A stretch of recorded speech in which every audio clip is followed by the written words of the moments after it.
গাজল সমবায় সমিতি নির্বাচনে ছাপ্পা ভোট। সমবায় নির্বাচন জিততে কারসাজি তৃণমূলের।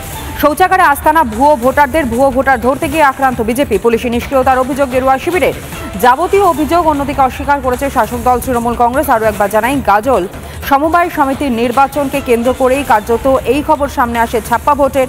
সমবায় নির্বাচন জিততে কারচুপি করে তৃণমূল কংগ্রেস এবং শৌচাগারে আস্তানা ভুয়ো ভোটার ধরতে গিয়ে আক্রান্ত হতে হয় বিজেপিকে। পুলিশের নিষ্ক্রিয়তার অভিযোগ তোলে গেরুয়া শিবির, কিন্তু সমস্ত অভিযোগ যা সামনে এসেছে তা কার্যত অস্বীকার করেছে শাসক দল তৃণমূল কংগ্রেস। থেকে তো শান্তি শৃঙ্খলাভাবে ভোট হচ্ছে।